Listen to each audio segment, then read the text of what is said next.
Katrina Bonjour, Kosek. bon après-midi, bonsoir. Je suis Catherine Kosek et je travaille à IFPRI. Bienvenue à ce séminaire de politique axé sur la cohésion au Burkina Faso, au Niger. Et le sujet d'aujourd'hui est très important, notamment il porte sur la situation au Sahel qui se détériore et on a des difficultés comme le déplacement forcé, des problèmes fonciers, des problèmes de ressources qui sont accentués par la croissance des personnes qui se tournent ou alors qui se trouvent au cœur de cette difficulté.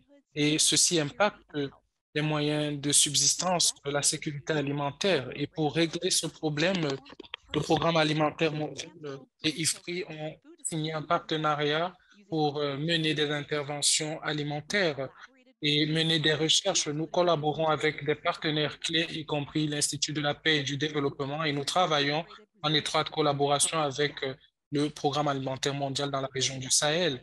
Le travail qui sera présenté aujourd'hui euh, elle relève du programme alimentaire mondial en juin 2021. Il porte sur les interventions qui peuvent contribuer à réduire les tensions au Niger et au Burkina Faso.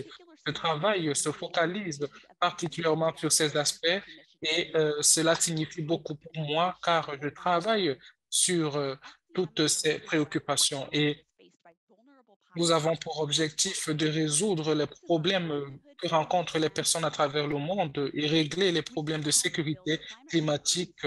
Nous voulons être résilients face au climat et promouvoir l'égalité des genres tout en favorisant l'inclusion sociale.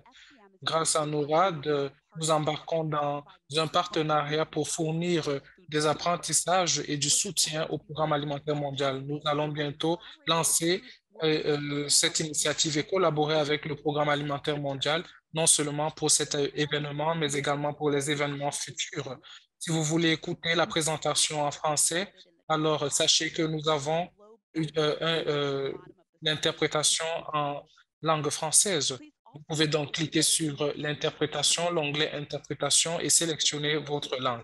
Pour participer dans notre session questions-réponses, sentez-vous libre d'utiliser cela et sachez également que nous sommes en direct sur Facebook, LinkedIn et Twitter. Vous pouvez utiliser l'hashtag FP.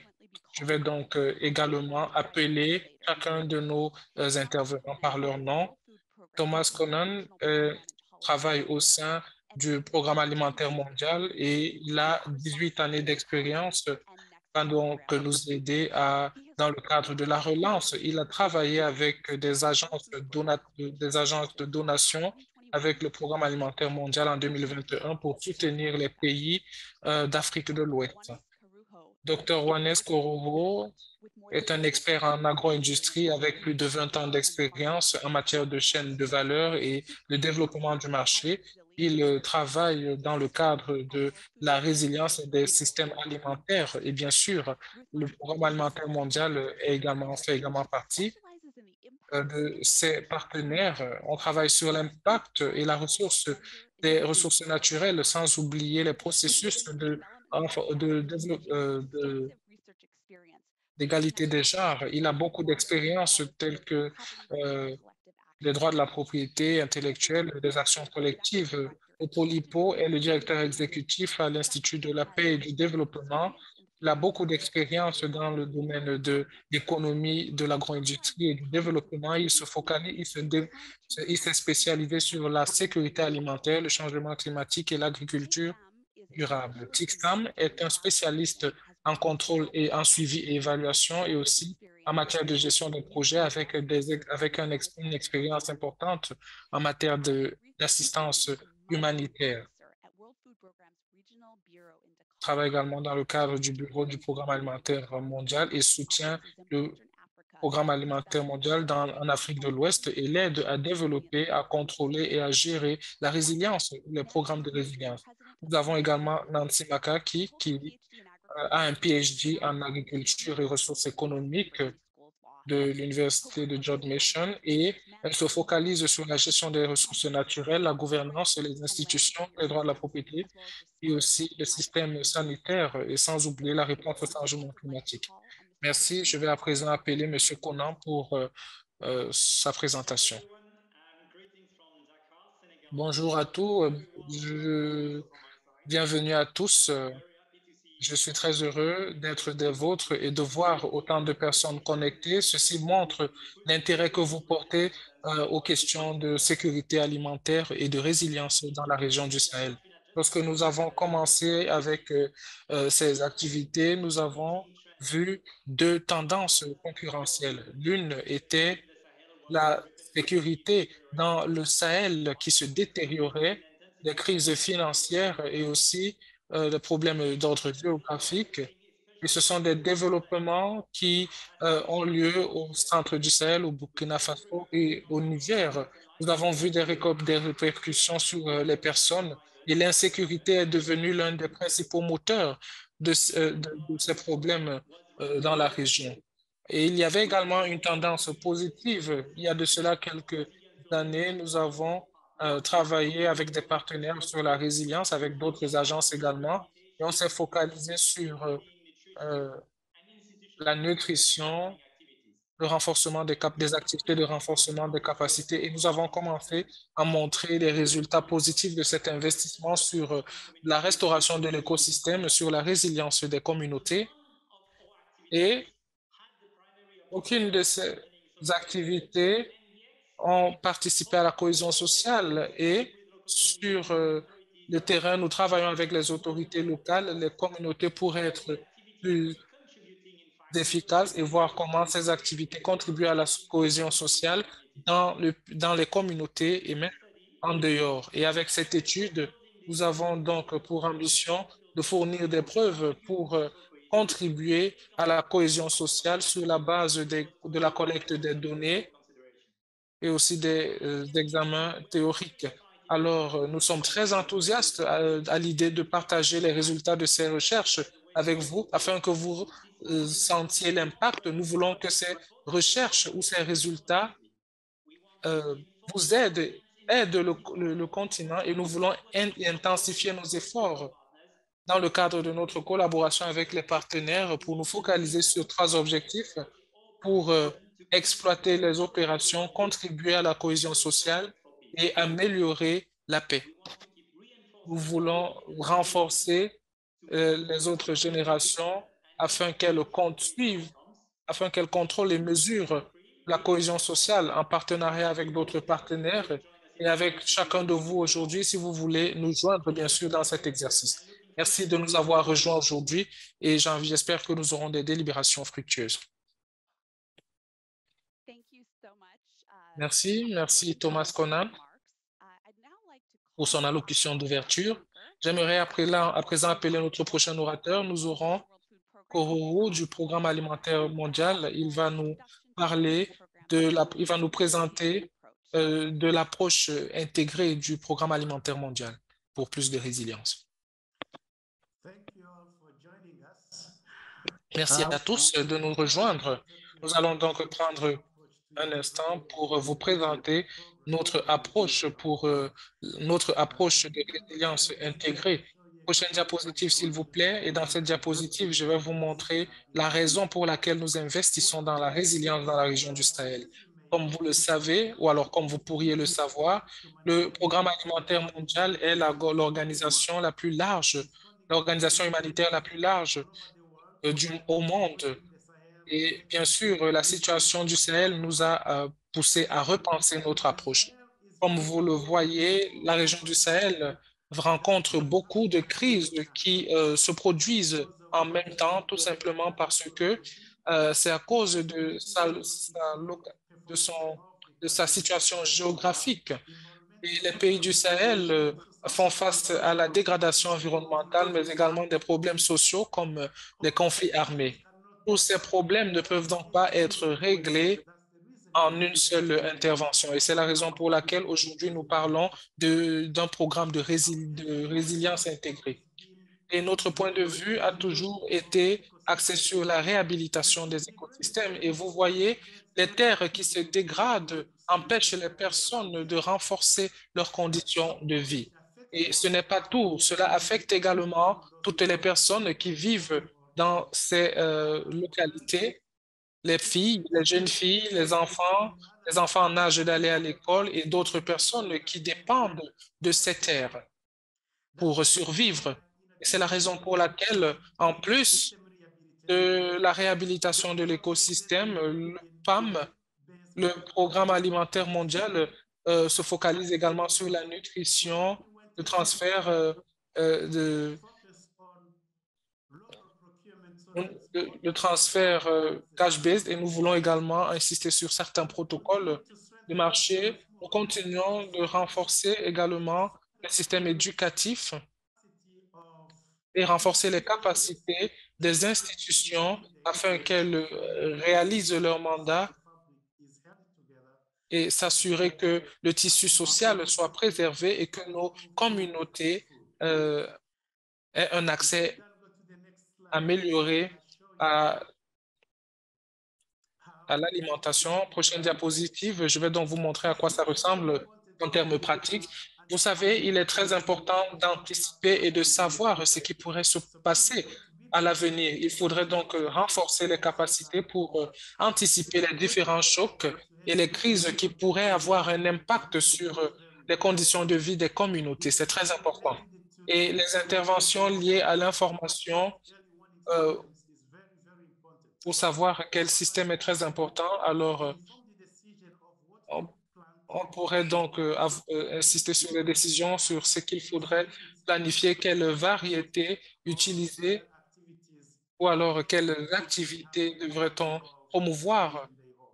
Il faudrait avoir la bonne information.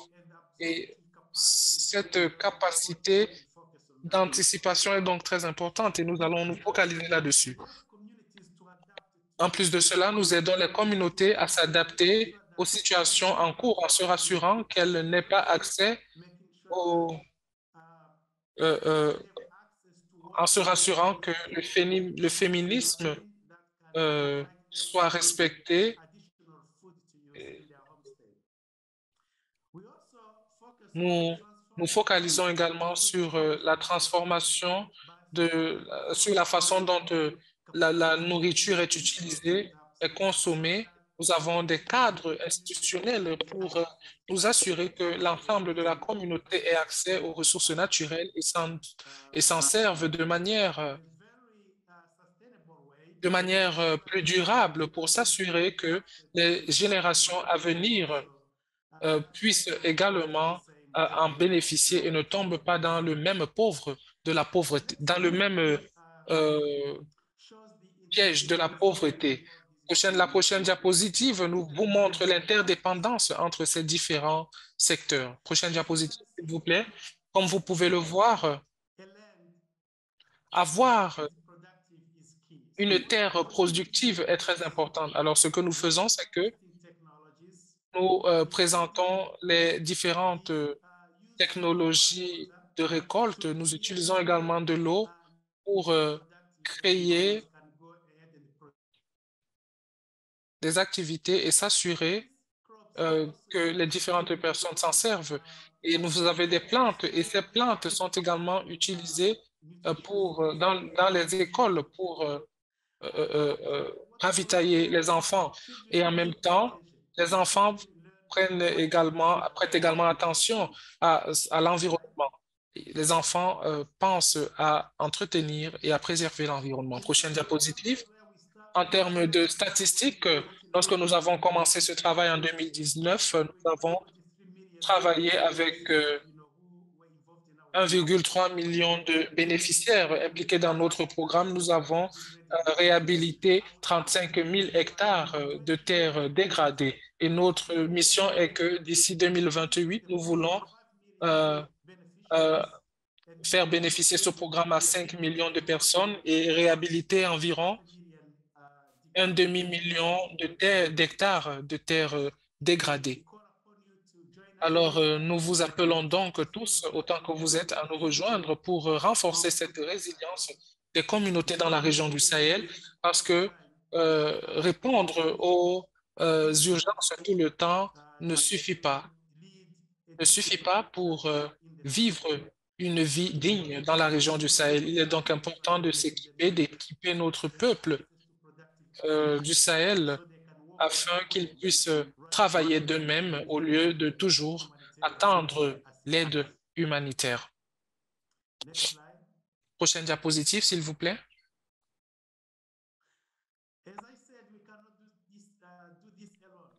Comme je l'ai dit, nous ne pouvons pas agir seuls. Nous avons besoin des communautés, nous avons besoin du peuple, de la participation du peuple.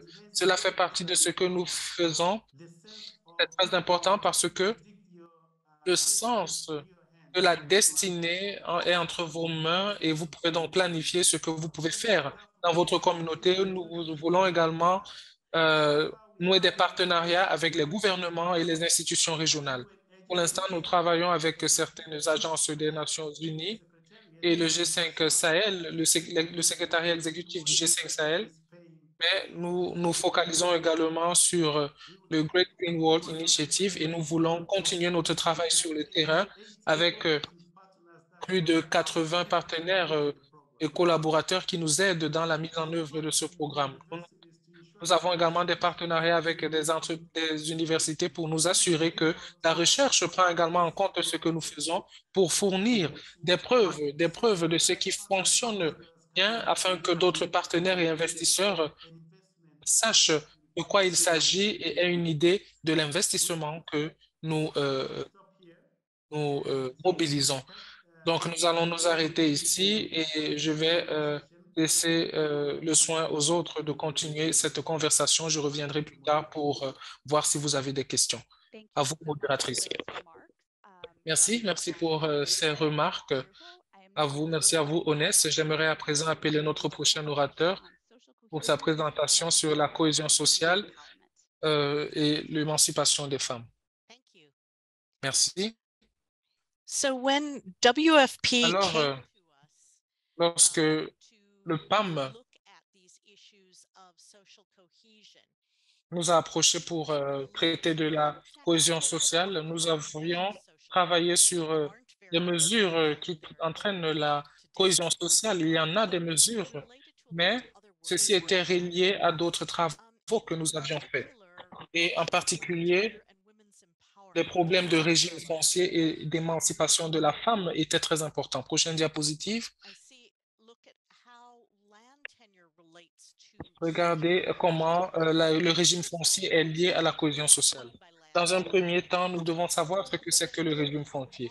Le régime foncier est cette relation entre les personnes, les terres et les autres ressources, notamment les ressources en eau. Et le système du régime foncier, il y a beaucoup de façons de définir cela, mais de manière basique, on devrait savoir qui peut utiliser quelles ressources, sous quelles conditions, quelles sont les responsabilités de chacun, entre autres. Il est donc important de dire que pour ce qui est du régime foncier, euh,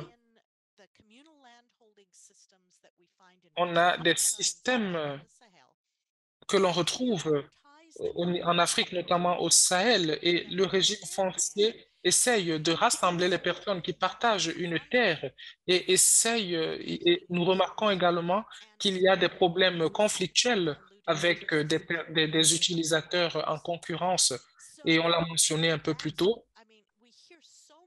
et on entend beaucoup parler de la terre comme étant source de conflit, mais la, la terre le régime foncier est également important pour le PAM, pour les interventions du PAM. Par exemple, euh, nous avons les problèmes de restauration des terres, comme par exemple la plantation des arbres. Et c'est un processus sur le long terme. Vous devez donc négocier sur quelle terre devra être utilisée, qui profitera de ces coûts et aussi traiter toutes les préoccupations liées aux déplacés, aux personnes déplacées.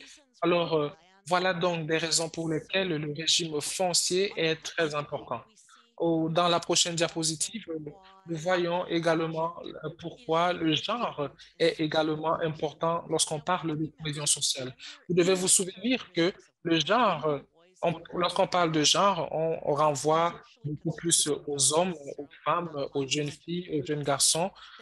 Et ceci inclut les normes, les comportements les rôles qui sont associés aux femmes, aux hommes, aux jeunes filles et aux jeunes garçons. Et on prend également en compte la relation entre tous ces aspects.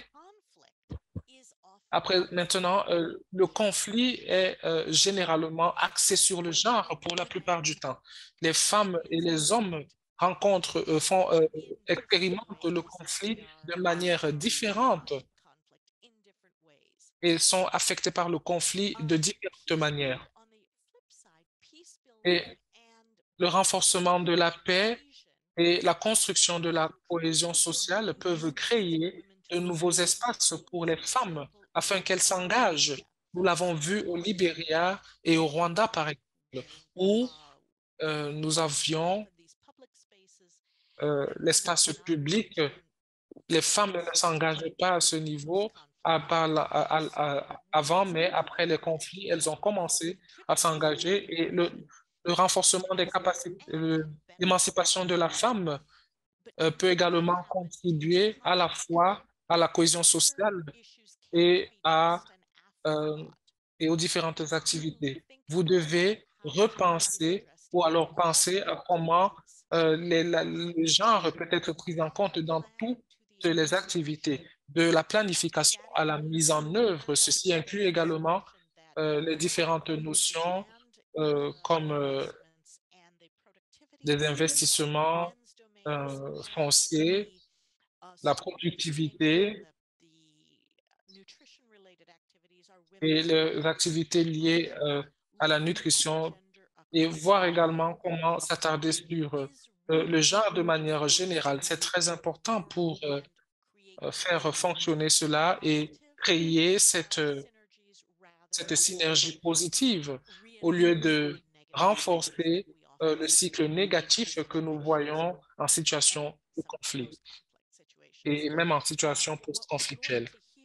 Et je n'aimerais pas euh, mettre la charrue avant les bœufs en m'appuyant sur les résultats, mais j'aimerais que vous ayez cela présent à l'esprit lorsque vous entendrez les résultats. Alors, je vais donc vous passer la parole à Katrina. Merci. Merci, merci beaucoup. Nous avons Hippolyte Paul qui va nous parler de la cohésion sociale au Burkina Faso et au Niger.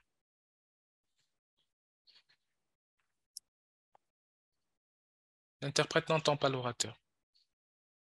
Hippolyte, you are muted. If you would Hippolyte, votre micro est fermé. commence again. Thank you.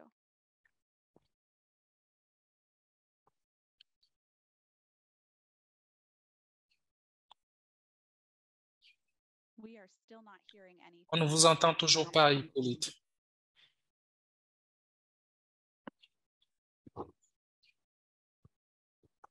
All right. I think we're having Je pense que nous avons un problème technical challenges here. d'ordre technique. All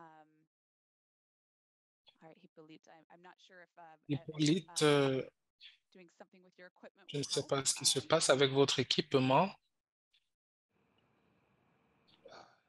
There we are. I can Oui, là, on vous entend. perfectly. Thank you so much. If you'd be so On kind vous as entend parfaitement. Thank you, Dr. OK, désolé. Alors, je vais remercier tous les précédents orateurs qui m'ont facilité la tâche en plantant le décor euh, quant au travail qui a été mené au Burkina Faso et au Niger. Prochaine diapositive, s'il vous plaît. Vous comprendrez des autres présentations qui ont été faites, les différents facteurs qui minent, qui euh, affectent les différents pays. On a les catastrophes naturelles, entre autres, qui réduisent les capacités en termes de sécurité alimentaire. Alors,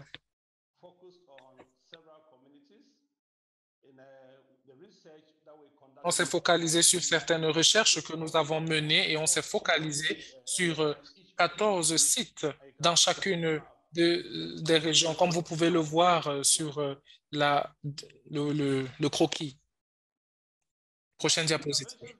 Alors, les interventions sur lesquelles nous nous sommes attardés, en plus de la réduction de l'insécurité alimentaire, on s'est attardé sur comment minimiser les tensions entre les communautés dans le respect des ressources naturelles. Et le PAM a essayé de voir comment améliorer l'accès aux ressources naturelles et faciliter le dialogue intercommunautaire. Et comme Thomas l'a dit, le programme alimentaire mondial euh, n'envisage pas seulement promouvoir la cohésion sociale et il n'y a donc pas d'objectif d'activité, d'hypothèse pour influencer la cohésion sociale dans les différents secteurs d'intervention.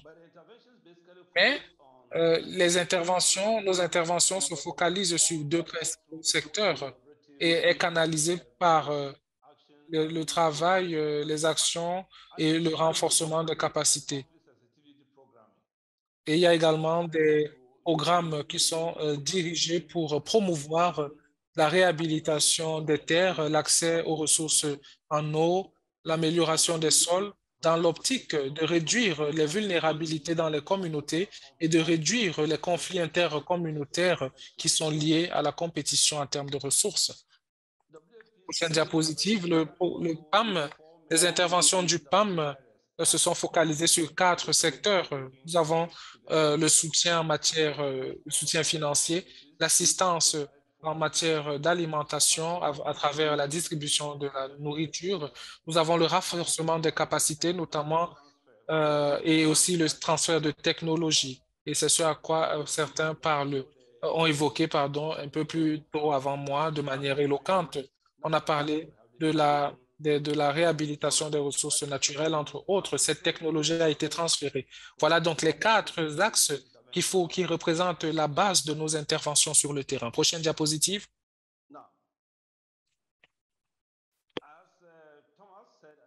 Alors, comme Thomas l'a dit un peu plus tôt au début, le PAM,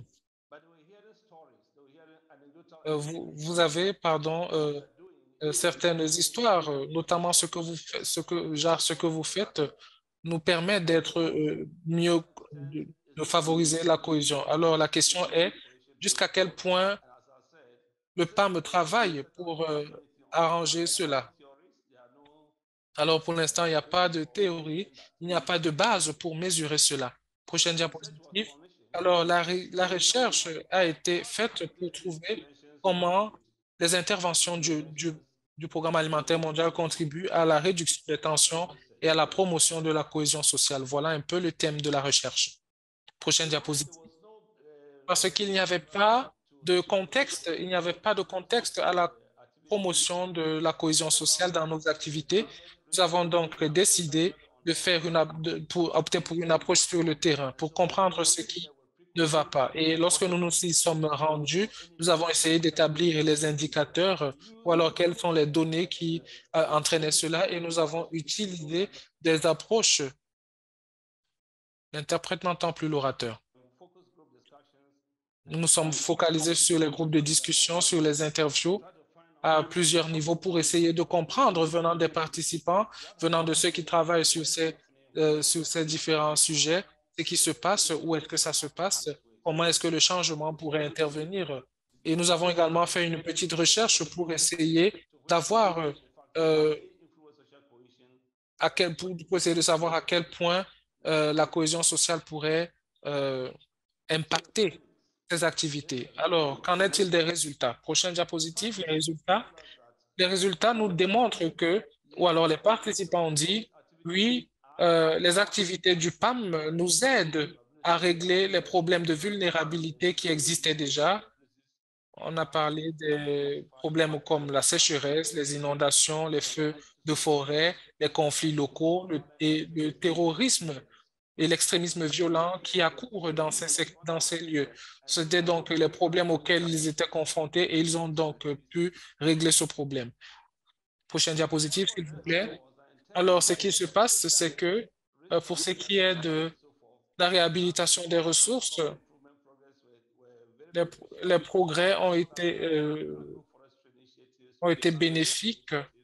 On a eu des initiatives de réhabilitation des terres, des projets de reconstruction et on a eu une amélioration des initiatives sur pour ce qui est de la fertilité des sols. Il y avait également d'autres formes de rétention des eaux et bien sûr la production du bétail. Souvenez-vous que ce secteur aide beaucoup les paysans.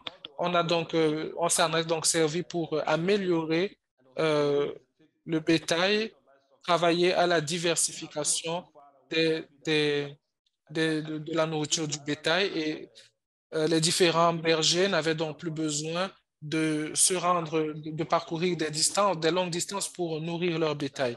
On s'est également focalisé sur cet aspect-là. Prochaine diapositive, s'il vous plaît.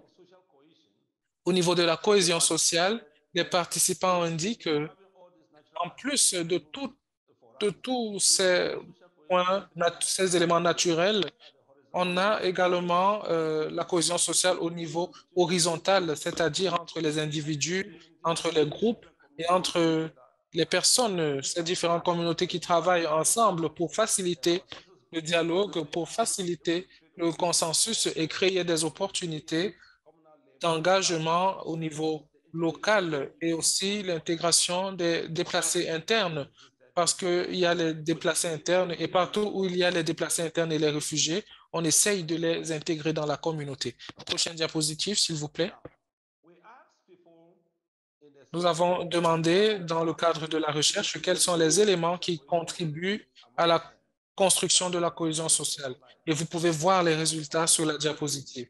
Nous avons de tous ces facteurs la religion qui intervient en premier plan. La religion fait partie de cet aspect-là qui euh, promeut la cohésion sociale et je vais expliquer cela plus tard. Prochaine diapositive. Nous avons également demandé, posé des questions sur la consolidation de la confiance. Et comme vous pouvez le voir, plus de 77% des participants ont dit que en participant à ces activités, ils ont pu comprendre les différents groupes socio-économiques, les différents groupes ethniques. Il y avait beaucoup plus de respect entre les différents groupes et cela a également réduit la suspicion parmi ces groupes. La prochaine diapositive. On a également dit que l'environnement est un facteur interdépendant. Alors, la cohésion sociale dans un contexte sécuritaire est un facteur important. Nous avons donc demandé aux participants à quel point ils peuvent participer à cette activité dans le respect, bien sûr, de leurs voisins. Et voilà donc le résultat de cette recherche. Plus de 90% de ces personnes ont dit qu'ils étaient engagés dans d'autres groupes ethniques et qui n'avaient pas peur d'aller à des funérailles, à des mariages. Ils se sentaient en sécurité et protégés de telle sorte que même quand ils ne sont pas dans la ville, ils laissent les enfants s'occuper de tout cela et aussi ils ne se sentent plus discriminés. Ces personnes ne se sentaient plus discriminées. Prochaine diapositive. Nous avons essayé de comprendre également si le travail collaboratif, notamment dans les secteurs en conflit, avait lieu. Et vous pouvez donc voir le résultat au Burkina Faso et au Niger. Ils ont dit oui, travailler ensemble sur différents projets leur a permis d'être plus engagés dans le cadre de la gestion des conflits. Prochaine diapositive.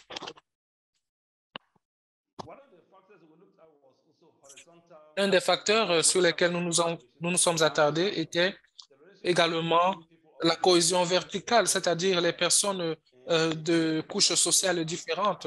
Nous nous sommes attardés sur le genre et sur l'âge, les dynamiques axées sur le genre et l'âge. Et vous pouvez voir sur cette diapositive que les femmes ont pu interagir avec les hommes, ce qui n'était pas le cas avant parce que ils vivaient dans des sociétés patriarcales. Mais dans le cadre de ce projet, les hommes ont collaboré avec les femmes, les jeunes garçons ont pu collaborer avec leurs aînés, les aînés ont pu collaborer avec les grandes personnes.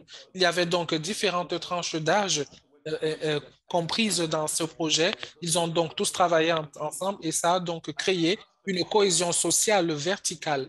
Un autre aspect est que, étant donné qu'ils devaient travailler ensemble dans le cadre des autorités gouvernementales, Dans le processus de planification, ceci a également ouvert des portes aux membres de la communauté pour s'engager avec des personnes avec qui elles n'auraient jamais imaginé travailler. C'est pour cela que, on peut donc dire que la cohésion sociale a vraiment boosté ces activités. Prochaine diapositive. Voici un témoignage, des témoignages que des personnes ont partagés. C'est quelques-uns. Si vous lisez notre rapport, vous verrez beaucoup plus de témoignages. Le premier témoignage est que, premièrement, avant l'arrivée du PAM, il n'y avait pas de festival, mais maintenant, ils peuvent s'engager avec des chefs dans les différents festivals traditionnels. Et aussi, le prochain témoignage dit que grâce au programme alimentaire mondial, ils ont pu euh, apprendre à se connaître, travailler ensemble dans le cadre du même projet. Et ceci a donc créé davantage d'opportunités et ils ont pu faire la connaissance des uns et des autres. Prochaine diapositive. Comment est-ce que le changement a-t-il eu lieu? La principale question qu'il faut se poser, c'est quelles sont les leçons que nous avons tirées? Le changement se passe de deux manières. Catalytic or triggers. Les contributions étaient soit euh, des catalysatrices ou alors encourageantes. On a vu au niveau de, on a vu beaucoup de sympathie et aussi à cause de ces activités, cela a créé de l'espace, créé des ressources et créé un processus de travail en commun, ce qui a donc stimulé les ressources, stimulé les actions dans lesquelles ils se sont engagés et cela a fait, a encouragé la mobilisation communautaire. Et on a donc pu voir qu'il y avait cette interdépendance, cet intérêt commun qu'ils partageaient.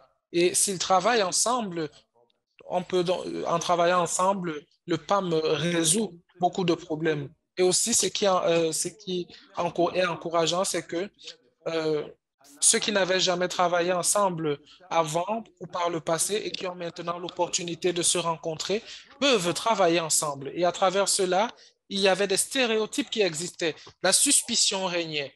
Et maintenant, depuis ces activités, ils ont arrêté avec cette mentalité. Il y a même les mariages intercommunautaires qui ont augmenté à travers différents niveaux communautaires.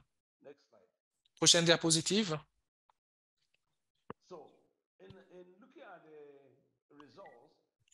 Pour ce qui est des résultats, on s'est attardé beaucoup plus sur les valeurs intrinsèques et extrinsèques de ces recherches.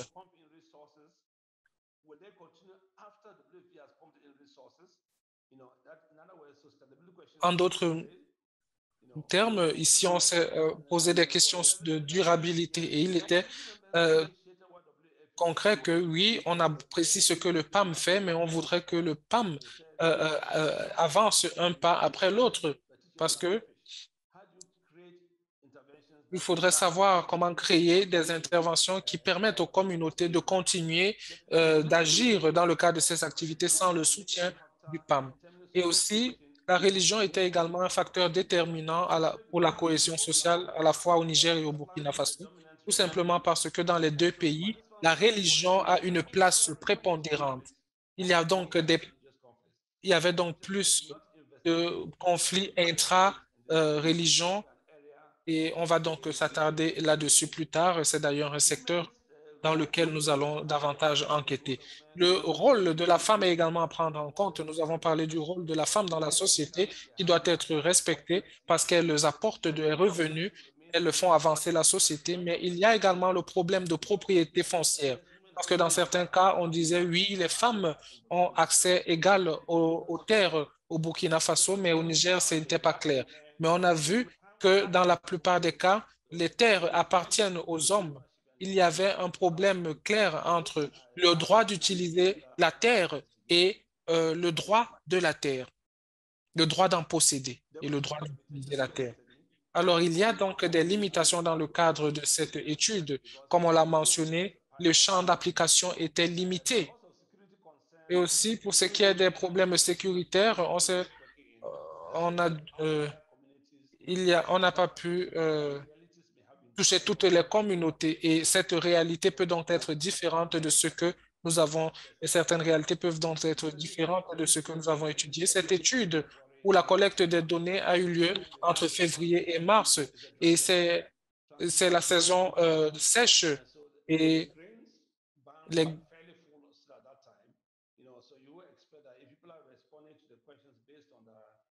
Et vous voyez donc que les personnes ont répondu aux questions sur la base de leur expérience actuelle. C'est ça qui nous aide donc dans le cadre de l'interprétation des résultats.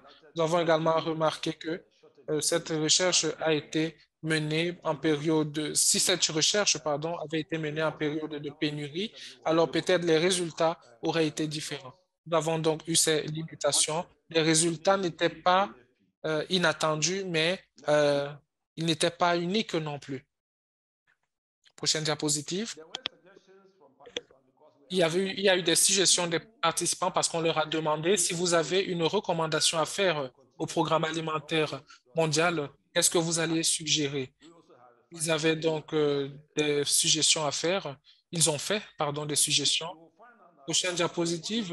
Vous remarquerez que ceux qui ont répondu voulaient que les activités soient intensifiées, que les activités s'étendent.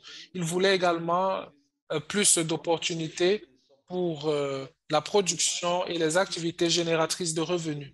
Ils voulaient intensifier, ils ont demandé à intensifier la paix et l'éducation.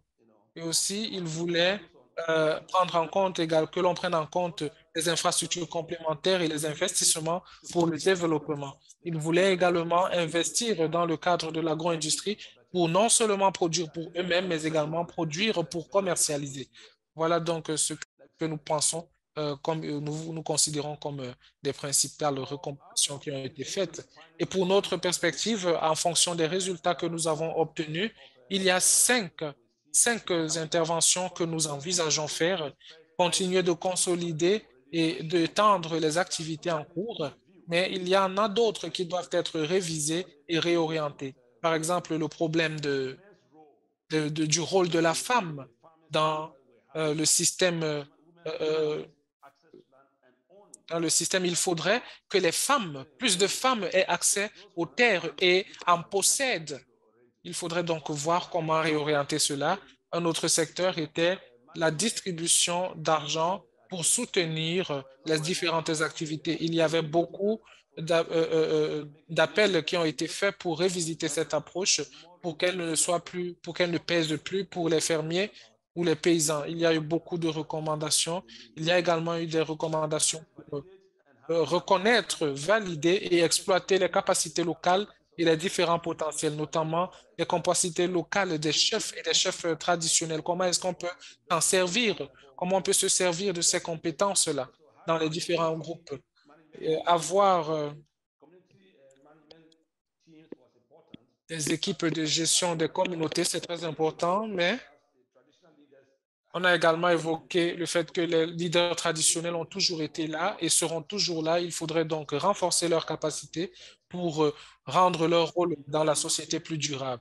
On a également, entre autres recommandations, parlé de l'exploitation de l'innovation et du renforcement des capacités. Il faudrait donc prendre en compte tout cela. Par exemple, l'adduction en eau, pour ce qui est de l'adduction en eau, on a demandé plus de barrages, plus d'infrastructures solaires, parce que le PAM ne peut pas tout faire, mais peut nouer des partenariats avec d'autres parties prenantes pour qu'ils les aident, pour qu'elles les aident. Et on a également recommandé davantage de recherche et davantage d'apprentissage. On a parlé du rôle de la religion dans la gestion des conflits, entre autres. Merci beaucoup. Je pense que la prochaine diapositive, c'est les questions. OK, merci. Si vous avez des questions, sentez-vous libre de les poser. Merci Hippolyte pour votre présentation ô combien intéressante et fascinante. Merci pour les recommandations qui ont été fournies. J'aimerais inviter tous les panélistes à ouvrir leur caméra. Après la présentation, nous allons maintenant passer à la séance questions-réponses. Nous avons quelques questions qui sont déjà prêtes et qui interviennent en ligne. Alors, une fois de plus, pour ceux qui sont dans notre audience, participez dans la plateforme questions-réponses. Soumettez vos questions. Vous pouvez également utiliser le hashtag AskIFPRI si vous intervenez sur les réseaux sociaux et nous prendrons en compte vos questions dans le cadre de cet événement. Merci pour cette série importante et ô combien édifiante de présentations. Il y a une question qui est posée et on dit le, le, le, com- le Sahel n'est pas une exception pour ce qui est des conflits.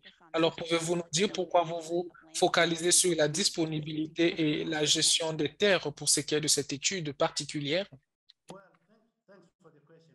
Merci pour la question. Alors, euh, ailleurs dans l'Atlas, outre-Atlantique, on est habitué à la phrase « Est-ce que l'économie est stupide ?» Je ne vais pas m'y attarder, mais je pense que c'est important pour réduire les conflits entre les communautés, que vous souteniez les paysans, les agriculteurs, vous devez vous assurer qu'il y ait également la production agricole pour les animaux. Si vous produisez de l'eau, sachez qu'il y a également des, des points d'eau qui peuvent être fournis pour, pour le bétail. Alors, il ne s'agit pas seulement de réduire les conflits, mais également booster les revenus. C'est donc très important dans le cadre de cette stratégie. Il est important de se focaliser sur la réhabilitation des terres. Merci. À vous. Merci beaucoup. Merci pour cette remarque. Ma prochaine question est la suivante. Elle est adressée à Hippolyte Paul. Qu'est-ce qui fait Qu'est-ce qui rend le PAM différent des autres institutions pour promouvoir la cohésion sociale? Alors, merci, c'est une très bonne question. Plusieurs facteurs. Le PAM, les activités du PAM se focalisent dans un premier temps dans le cadre de l'identification des besoins.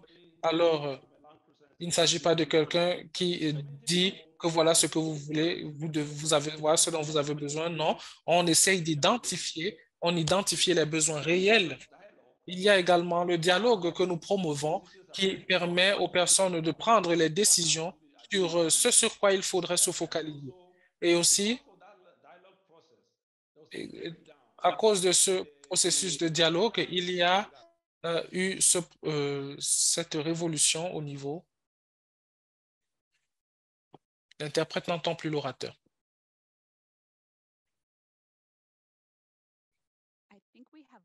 Je pense que nous avons perdu Monsieur Hippolyte.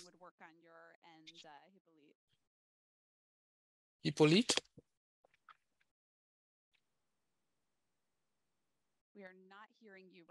Hippolyte, nous ne vous entendons plus et nous ne vous avons même plus en visuel.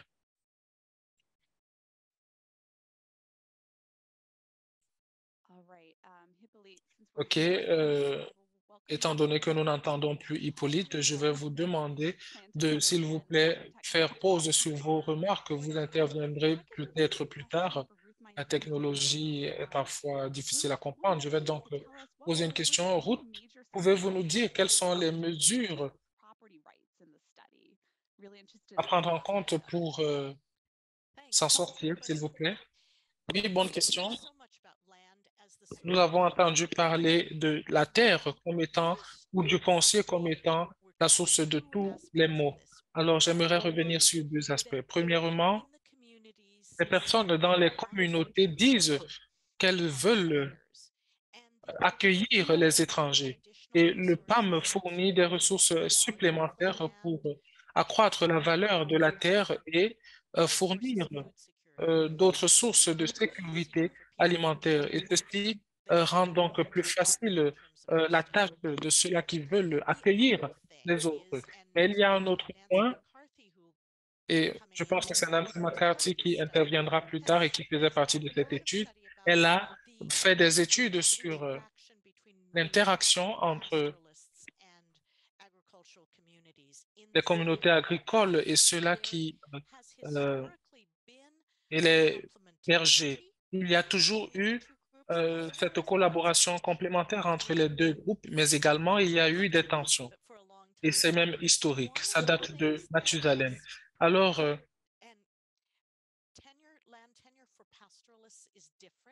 le régime foncier pour les bergers est différent, mais on parle beaucoup plus des négociations qui sont faites sur l'accès aux terres. On insiste donc à ce niveau sur l'aide aux communautés pour qu'elles reconnaissent la nature complémentaire entre les agriculteurs et les euh, bergers afin d'avoir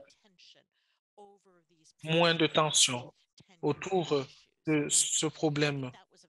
Et je pense donc que c'était un aspect encourageant. Thanks. That's really interesting. C'est très intéressant. Hippolyte, do we Alors, j'aimerais revenir. Hippolyte, est-ce que vous êtes de retour?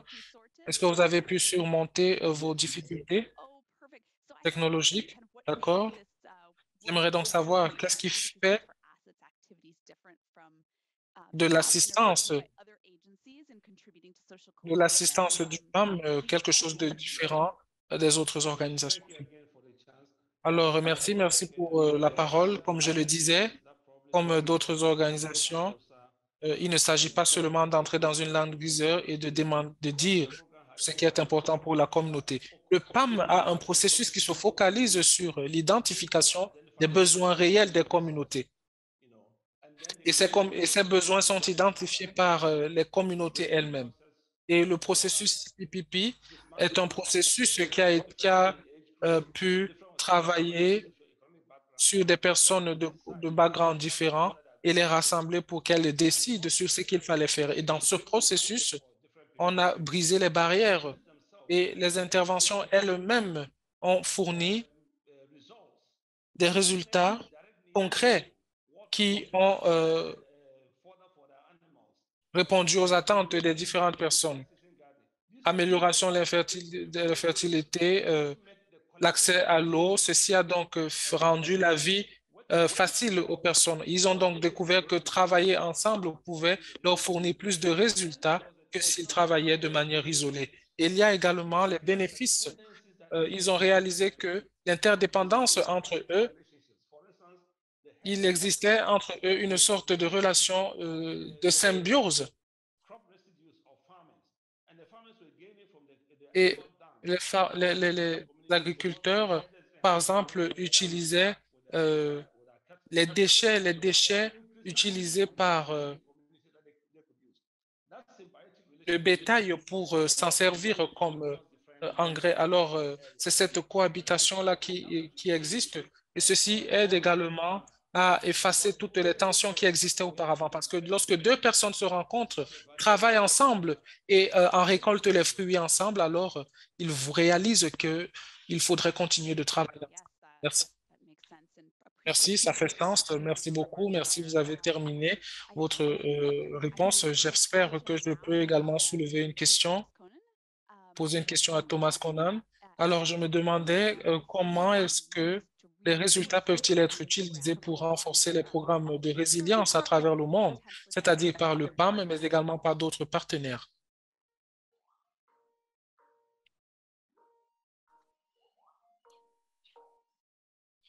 We can see you now, Thomas. Thank you. Sorry, apologies. Pouvons vous voir, Conan? Chasing away another call. Just to say, Alors, j'aimerais juste dire que ces résultats nous permettent non seulement de changer la façon avec laquelle nous impactons, comme nous l'avons mentionné lorsqu'on commençait cette étude. Il y a de cela quelques années, on était à à la première phase de cet investissement sur la résilience, sur les communautés. Et maintenant, comme le docteur faisait sa présentation, nous définissons les prochaines étapes à suivre. Alors, à travers cette étude, nous essayons de voir ce dont nous avons besoin pour renforcer l'impact que nous pouvons avoir lorsque nous travaillons avec les communautés. Comment est-ce que cela est important et comment est-ce que cela est possible pour s'attarder sur le genre et à s'assurer que les différentes composantes des communautés soient pleinement impliquées dans la construction, le suivi et l'évaluation des différents programmes. Nous avons un nombre de leçons que nous pouvons utiliser et que nous allons d'ailleurs utiliser dans cette deuxième phase et qui peuvent être d'une grande aide pour notre système. Et ce qui compte, c'est de dire que il y a un impact réel dans notre façon de faire du business. Il y aura un impact réel si nous impliquons d'autres communautés et nous soutenons d'autres communautés. Cela aura un impact considérable si nous impliquons tout le monde dans le processus de suivi et d'évaluation. Euh, et voilà donc ce qu'il faudrait faire. Merci. Merci, merci pour ces remarques. Alors, en ligne, nous avons des questions qui viennent. J'espère que les personnes continueront d'ajouter des questions. J'aimerais commencer par une question ici. Et l'une des questions est, il s'agit d'une question adressée à Hippolyte.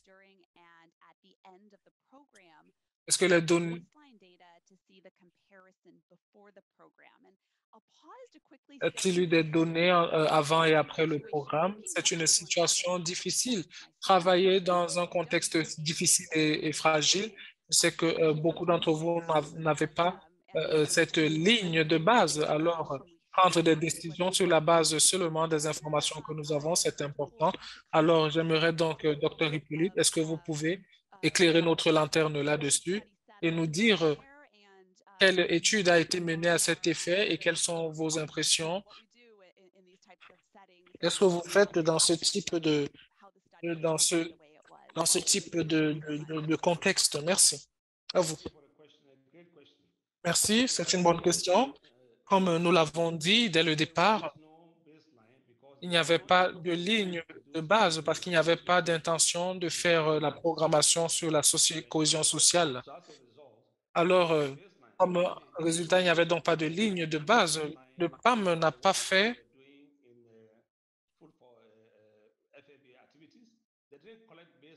On a donc collecté des données sur la cohésion sociale.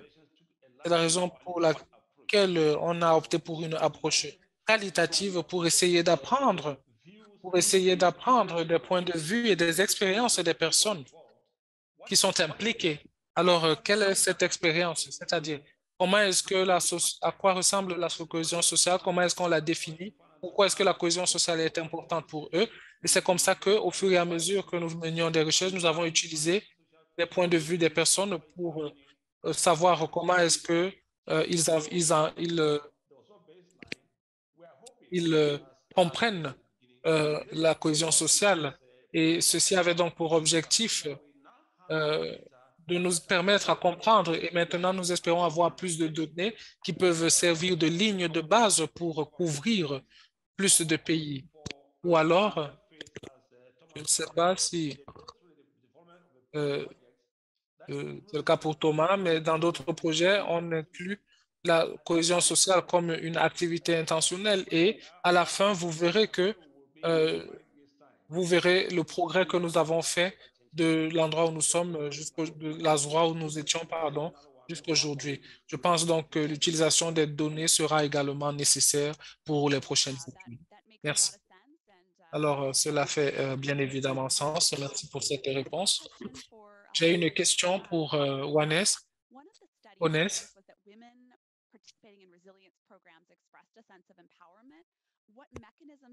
Quel mécanisme pourrait être pris en compte dans le cadre de la gestion? Votre micro est fermé, Wannes. Oui, je dis, ceci a déjà été dit. Il s'agit de revenir sur la méthodologie. La méthodologie, nous faisons ce qui est, nous parlons par exemple de la planification participative ici. on essaye de faire un planning participatif. Et dans ce planning participatif, nous allons faire participer des jeunes, des plus vieux, et ils ont donc leur voix compte. Imaginez donc une femme qui n'a jamais pris part à une grande réunion où on a généralement des hommes, mais qu'elle réussit à à prendre part à cette réunion, à partager son avis, à donner son point de vue. Ceci donne vraiment de la voix à ces femmes. Et on leur donne également cette capacité à défendre et à comprendre que oui, je suis vraiment important. On leur importante. C'est donc très important d'impliquer ces différentes personnes, les femmes, dans le cadre de cette étude. Et l'étude qui est récente nous montre à quel point il est important de faire des exercices de planification. Thank you so much, Wannes. That is Merci, merci, Onès. important to think about those pathways. There's another audience comment. Il y a Love une autre audience qui arrive. J'aimerais donc that's related to the gender issue as well. euh, We know that poser une improving question. On a parlé des problèmes du genre, on a parlé de l'égalité des genres qui est importante pour la résilience, pour atteindre la résilience and that could actually reduce social cohesion. So how et do you pour find résoudre le problème de cohésion sociale. Comment est-ce que vous trouvez cet équilibre? Alors, l'un des points de départ est que nous ne parlons pas toujours de la propriété foncière comme les Occidentaux. Nous parlons plutôt de la sécurité des droits et des responsabilités. Alors, il faudrait retirer de la table des discussions l'idée selon laquelle nous donnons euh, euh, des titres individualisés aux aux femmes. Non, ce n'est pas comme ça. Alors,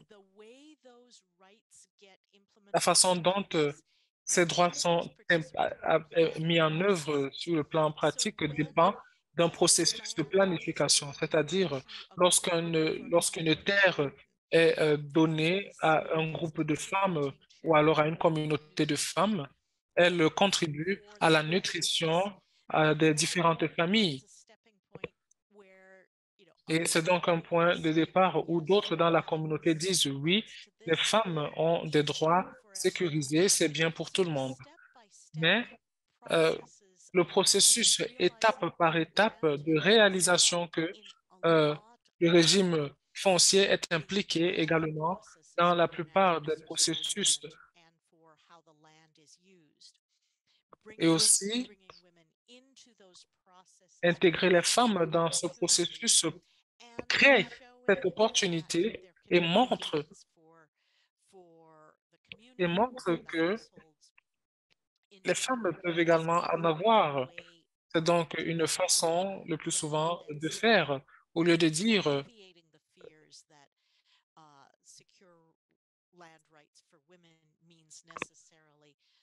que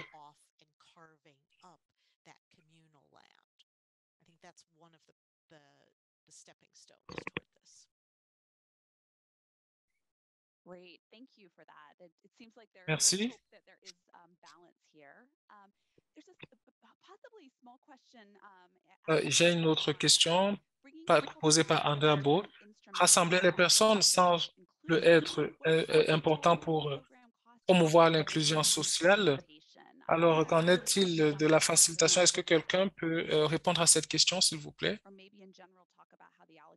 Ou alors, de manière générale, parler de l'allocation du budget dans le cadre des activités. OK, allez-y, Onès. Vous avez la parole. Prière d'ouvrir votre caméra.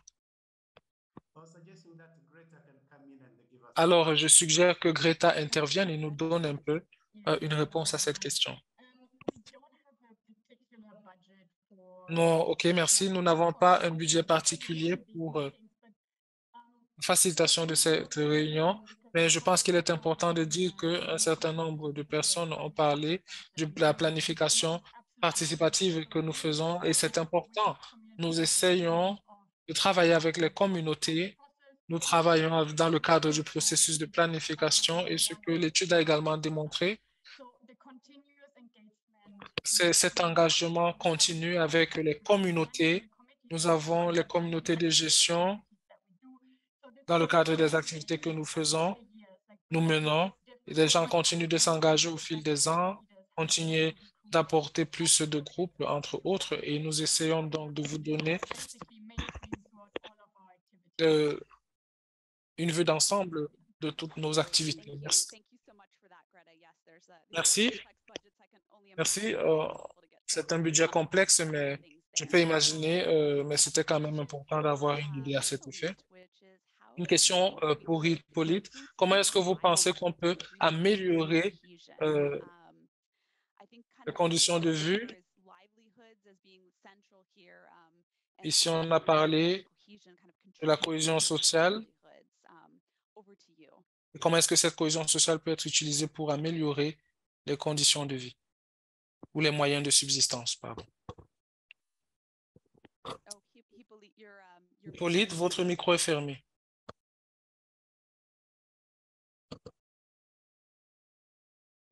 still muted. On ne vous entend pas, Hippolyte.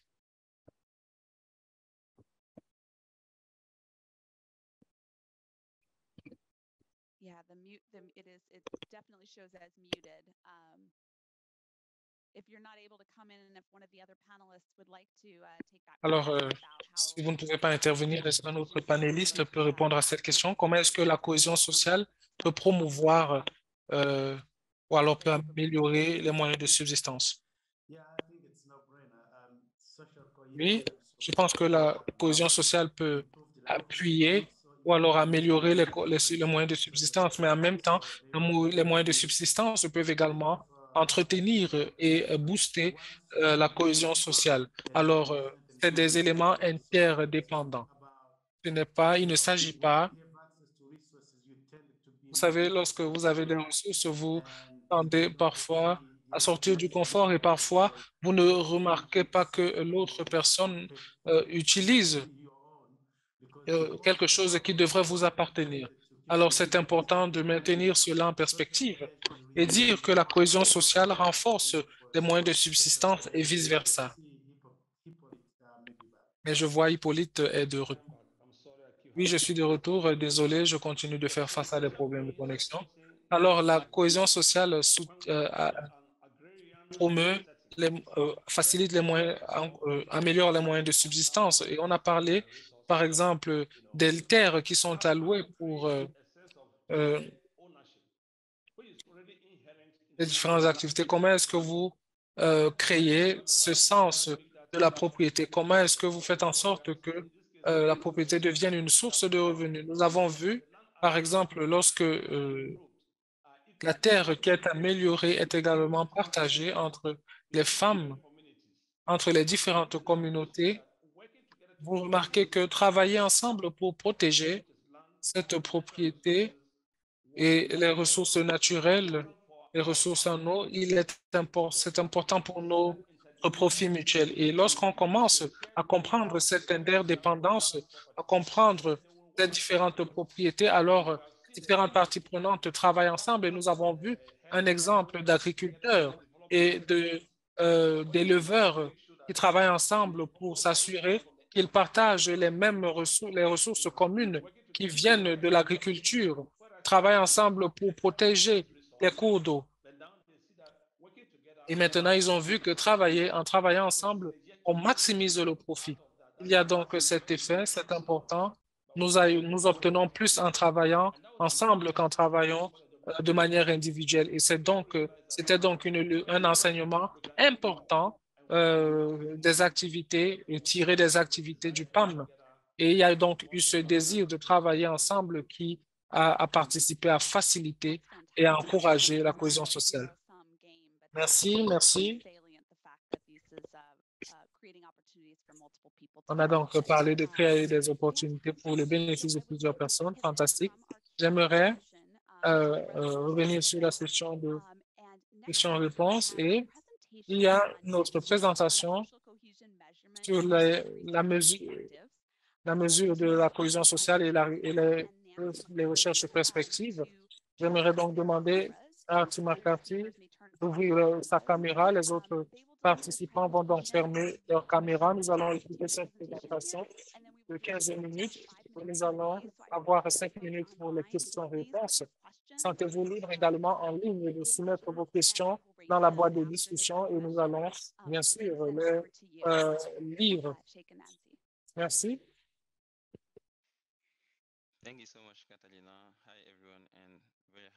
Merci Katharina. Bonjour à tous. Je suis très heureux de faire partie de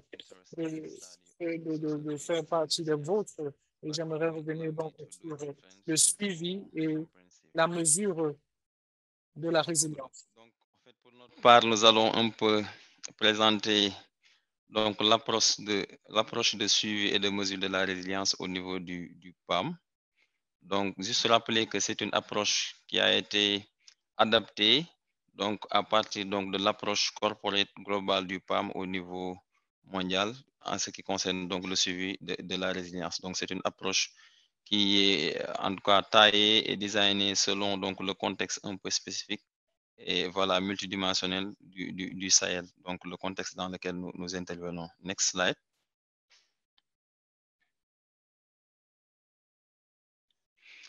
Voilà, donc comme l'ont si bien expliqué les autres panélistes, donc l'Afrique de l'Ouest, en particulier le Sahel dans lequel donc le programme de résilience est en train d'être mis en œuvre, donc est un peu marqué par un contexte multidimensionnel, voilà, de crise politique, économique, climatique, etc.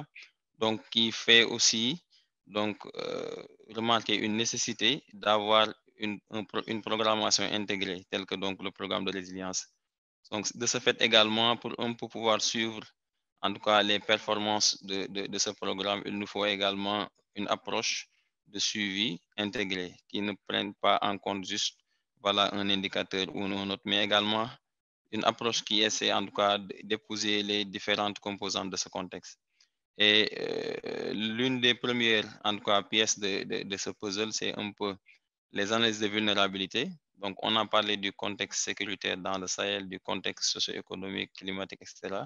Donc, cette analyse de vulnérabilité-là nous permet de voir, en fait, la situation, que ce soit en termes de sécurité alimentaire, que ce soit en termes d'exposition au choc, donc que ce soit en termes donc de situation politique donc dans la zone, et nous permet également disons, de nous orienter dans le ciblage donc déjà géographique de là où nous voulons intégrer. Donc, on a parlé un peu de tout ce qui est approche participative. Donc, mais le point de départ, c'est d'abord l'identification des zones donc caractérisées par différents types de chocs. Donc, l'analyse de vulnérabilité est un élément important donc, dans le suivi des mesures de la résilience. Comme autre élément également, nous avons ce que nous appelons le outcome monitoring, qui consiste un peu à suivre tout ce qui est effet dans le moyen et le long terme donc de nos interventions. Et là, nous avons deux exercices principalement qui nous permettent voilà, d'adresser cette question. C'est d'abord les PDM Post-Distribution Monitoring, qui est un peu tout ce qui est enquête de suivi après les distributions, donc pour un peu voilà, mesurer l'effet de la réponse ou bien de l'assistance alimentaire donc après l'identification des zones de crise qui font partie également donc dans les zones où le programme de résilience est en train d'être mis en œuvre. Donc l'autre exercice également, c'est les annuels surveys, donc tout ce qui est enquête annuelle, qui nous permettent au-delà des indicateurs de sécurité alimentaire, mais qui nous permettent également de voir spécifiquement les questions d'exposition au choc, mais également les questions d'adaptation à ces chocs-là et surtout les questions de capacité de résilience. Et là, ce qui est important, on le verra peut-être dans la présentation de Nancy, c'est comment est-ce que ces différentes données quantitatives puissent être mises en contribution donc dans tout ce qui est études qualitatives qui sont déjà en cours, etc. Donc, jusque-là, on a, disons, une base de données, disons, qui compile l'ensemble des enquêtes menées depuis 2018 à 2022. Et la perspective, c'est de travailler justement avec EFPRI pour développer voilà, une matrice de suivi donc de la cohésion sociale, en fait, pour laquelle également des indicateurs spécifiques sur la cohésion sociale sont dans nos exercices de suivi. L'autre élément également qui est beaucoup plus, disons, transversal, c'est la recherche qualitative. Donc, au niveau du PAM, la recherche qualitative est un élément fondamental qui vient compléter donc l'ensemble des exercices de suivi que nous menons, que ce soit le process monitoring, le output, le outcome monitoring. Donc, en fait, on essaie de le compléter par des études qualitatives, dont par exemple l'étude donc sur la contribution des interventions de résilience sur la cohésion sociale, donc qui intègre parfaitement cet aspect. Mais également au niveau du bureau régional également, on est en train de développer, donc de disséminer cette approche qualitative-là au niveau des bureaux pays, de sorte à les pousser à identifier des thématiques de recherche, donc en lien avec la résilience, en lien avec le genre, en lien avec la cohésion sociale, etc. Donc c'est en tout cas une composante qui s'applique donc à chacune des autres composantes. L'autre élément, c'est les études complémentaires. Voilà, que ce soit donc des études basées sur l'imagerie satellitaire, parce qu'en fait, comme Honest l'avait expliqué, la porte d'entrée, c'est très souvent la réhabilitation des terres et c'est important de disposer d'outils, en tout cas, qui permettent de mesurer et de suivre l'évolution de cet écosystème-là. Et là, on a le AIMS qui est le Asset Impact Monitoring from Space, donc qui est développé pour un peu voir comment est-ce que évoluent les indicateurs liés en tout cas à la végétation, liés à voilà, la couverture du sol, etc. Apologies that I come in here. I'm notified that while we have French interpreters, we do not have anyone that's translating into Désolé, on me fait savoir que lorsqu'on avait un interprète, lorsqu'on parle en anglais, on n'a pas l'interprétation en langue française. Est-ce qu'il est possible pour vous de le faire en anglais? Thanks. Sorry, I didn't notice that. Oh, sorry. Désolé, je n'ai pas remarqué cela. Okay, take it.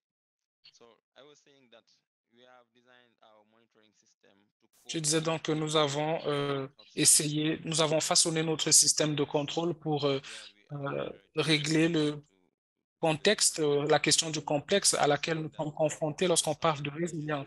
Et on nous a fait savoir que la région du Sahel est affectée par plusieurs types de vulnérabilités, comme le conflit politique, la sécurité alimentaire, les problèmes climatiques. Et c'est donc à travers cette perspective que nous avons essayé de développer un système de contrôle qui prend en compte tous ces différents problèmes. Et c'est la raison pour laquelle le principal problème de ce système est l'évaluation. Alors, nous essayons de voir quels sont les différents éléments qui évoluent, mais qui également caractérisent le contexte dans lequel nous opérons. Et dans cet aspect, ici, dans cette partie, nous nous focalisons sur l'évaluation de l'examen de la sécurité alimentaire. Nous nous focalisons également sur des études climatiques. Nous avons un exercice que nous appelons Integrated Context Analysis qui combine toutes ces mesures liées au changement climatique pour essayer de cibler les aspects géographiques où les zones géographiques que nous devons prioriser et dans lesquelles nous devons opérer. Il y a également une autre grosse pièce du puzzle. On a dans un premier temps le suivi ou le contrôle qui est suivi par la distribution aux communautés les plus vulnérables et ceci permet aux femmes d'identifier les effets de l'assistance, mais en même temps, dans le cadre de notre étude qui est plus large, on nous permet ici d'avoir une vue d'ensemble de la capacité de résilience des équipes, des communautés. Nous avons également l'approche qualitative qui se veut transversale et qui s'applique à toutes les autres composantes. En même temps, nous envisageons également développer des études complémentaires sur la base de l'imagerie satellitaire pour voir comment l'écosystème où nous opérons évolue en termes en fonction des indicateurs qui sont établis. Alors, nous avons également le kit d'évaluation qui est très important parce que nous travaillons en étroite collaboration avec l'unité d'évaluation, mais également dans le cadre avec l'Institut externe d'évaluation pour mener des enquêtes sur l'impact de l'intervention de résilience. Et peut-être que le prochain orateur interviendra là-dessus. Merci.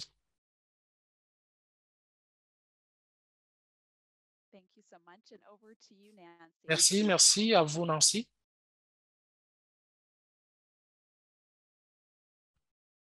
Muted. Sorry. Désolé, mon micro était fermé. Alors, je vais donc travailler sur la collection pré-test au niveau de la cohésion. Alors, on va insister sur une communauté ou deux ou plusieurs communautés, cela va de soi. Alors, prochaine diapositive. La première question est: pourquoi avons-nous besoin de ce type d'information? Nous pensons que ceci aide à situer les individus dans le contexte institutionnel local, et ce contexte institutionnel local façonnera toutes les étapes du début jusqu'au résultat. Alors, il y a donc différents exemples que nous avons pris en compte. Nous avons les ressources, nous avons les institutions gouvernementales locales, nous avons les communautés, les marchés, et plus important encore, nous avons l'exposition aux pénuries. Et bien sûr, ici, on essaye de comprendre comment est-ce que ce contexte pourrait avoir des effets sur toutes les étapes que nous avons mentionnées auparavant, et comment est-ce que les activités du FFA peuvent générer des résultats, et comment est-ce que tous ces résultats peuvent être traduits en apport pour améliorer la production agricole, et comment est-ce que cela pourrait avoir un impact sur la résilience et sur les différents chocs. Ceci est donc, on peut donc voir les différentes étapes de cette chaîne. Prochaine diapositive. Alors, comment est-ce que nous procédons? Le premier mécanisme que nous aimerions utiliser est un questionnaire semi-structuré où nous parlons des différents metteurs en œuvre. Ici, on prend en compte les différentes activités, les différents détails qui sont pris en compte, mais également les caractéristiques qui ont été mentionnées dans la précédente diapositive. Également, nous aimerions faire correspondre ces données avec deux types de données qui nous viennent des données des ressources secondaires. Nous avons l'évaluation du risque climatique qu'on a évoqué. On prend en compte ici l'indicateur GSSP. On a également la sécheresse, on a les catastrophes naturelles, on a les inondations, entre autres. Tout ceci constitue donc une pléthore de risques climatiques que nous devons comprendre, que nous devons mieux comprendre. Et aussi, il y a également le risque de conflits violents, par exemple les conflits armés. Prochaine diapositive. Il y a également d'autres recherches qui prennent en compte des indicateurs de la cohésion sociale, et ceci peut être très important. Nous parlons de données, nous parlons des cibles géographiques, et cela coûte cher. Nous pouvons donc utiliser des indicateurs qui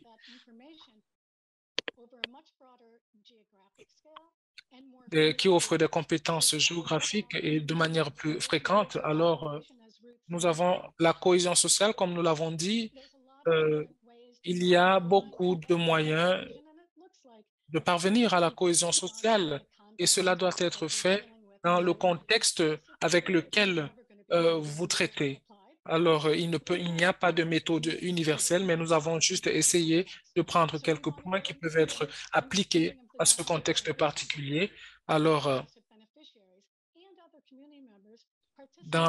parmi les membres de la communauté qui participent à ce dialogue, nous avons les communautés à prendre en compte. les problèmes de dispute, les problèmes de conflit.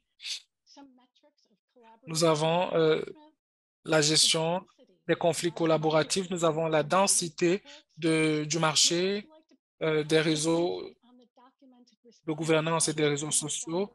On a également la réponse documentée aux chocs externes. Nous avons également la participation par les membres de la communauté dans des actions collectives. Dans le cadre des activités du FFE, nous avons beaucoup de communautés. Nous avons des communautés pour les écoles, pour la réhabilitation des routes, entre autres. Prochaine diapositive. Alors, voici un résumé, juste un petit résumé, parce que je propose quelques types, mais ici, je résume tout simplement comment nous trois, nous avons pu, ce que nous avons proposé pour les recherches futures, c'est-à-dire moi, Ruth, Hippolyte et Nancy. Merci. Merci, Dr. McCarthy. Nous avons donc des remarques. J'aimerais poser une question. Alors, quel mécanisme peut être mis en place pour renforcer la cohésion sociale? Alors, merci beaucoup, Katharina. Comme je l'ai mentionné dans le cadre de ma présentation, il y a un moyen de définir la matrice de mesure de la cohésion sociale. On peut le faire de manière en combinant des données quantitatives. Et Nancy parlait des indicateurs de niveau, mais on peut se focaliser sur certains indicateurs subjectifs et essayer de voir quel est le niveau d'interaction, quel est le niveau de relation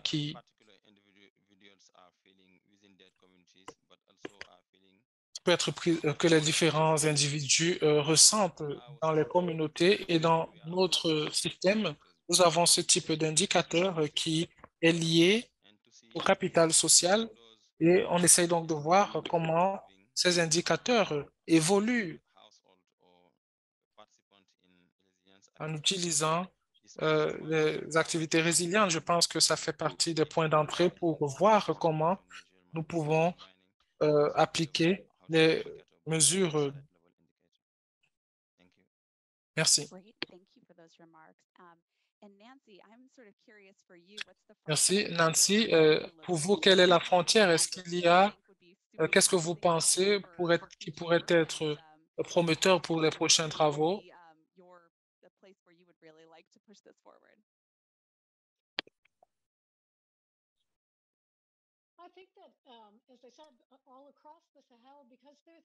Oui, je pense que le contexte diffère. Le contexte n'est pas forcément le même au Burkina et au Niger et ça dépend également des autres pays. Il faudrait donc étudier cela en profondeur, mais de manière stratégique, on a des caractéristiques différentes que nous ne connaissons peut-être pas, mais je ne me suis pas attardé là-dessus. Je n'avais pas assez de temps. Merci. Merci. Je pense que davantage de travail sera fourni à cet effet et j'aimerais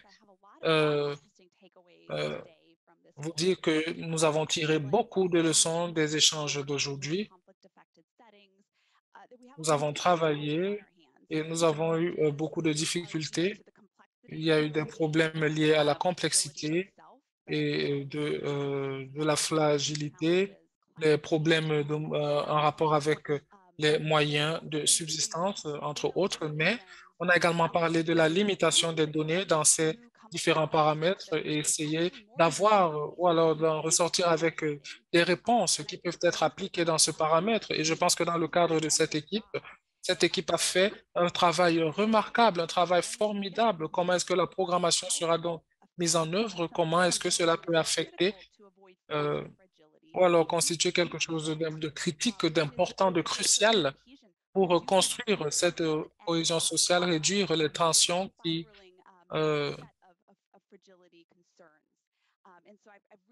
permet de résoudre nos préoccupations. J'ai vraiment apprécié les différentes présentations des uns et des autres. Nous avons rassemblé les personnes, nous avons pu rassembler des personnes, essayer d'établir des liens entre les différents groupes et bien sûr entre les communautés pour essayer d'avoir cette cohésion qui est essentielle. Alors, c'est très important d'évaluer les femmes et c'est également important de réduire les différentes menaces conflictuelles qui planent. Alors, merci beaucoup. Merci à tous nos participants. Merci au Programme alimentaire mondial. Merci à son partenariat avec IFPRI. Et j'espère bien sûr que davantage de travail sera fait avec le Programme alimentaire mondial pour régler ces problèmes de fragilité et de migration. Merci à tous ceux qui nous ont rejoints. Je vais donc inviter tout le monde à ouvrir sa caméra. Merci. Merci. C'était un plaisir de vous avoir parmi nous. Merci.